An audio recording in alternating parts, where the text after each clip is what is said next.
Working with kids in crisis, we have to understand they've been through things that we can't even imagine.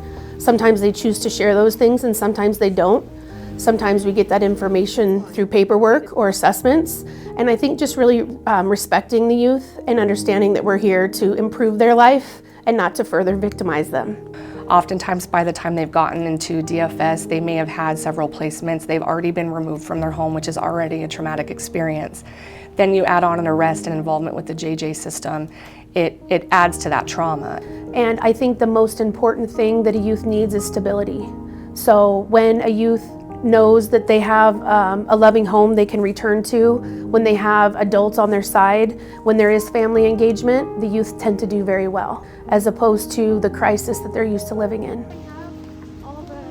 I build rapport with my young adults by just treating them like a normal person.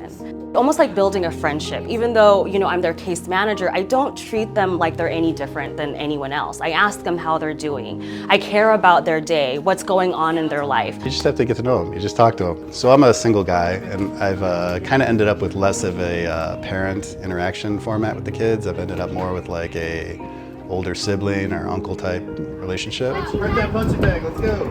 I talk them through problems that they're having, and try and help them make better decisions. When you show that interest and that care, I think that the young adults can feel that.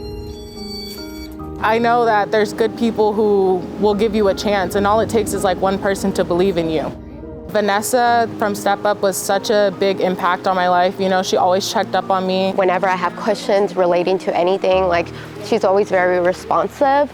And it's so important to have someone that's responsive because in a way they're showing you that they care. We've had a lot of kids that have come from unfortunate circumstances and have had a lot of trauma go on to be very successful adults. And so finding out what that child values, what the goals they have for themselves and where they see their life going, if we can get them closer to those things that they want for themselves, to me that defines success greater than anything that we can do as far as closing out probation.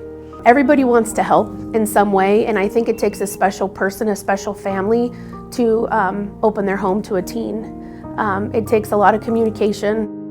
I always tell the parents patience. Patience is the key. At the end of the day, we're working with kids, and whether it be a kid that's getting straight A's and is the all-star on the football team, or if it's a kid that's in the foster care system, they just need a little love and patience.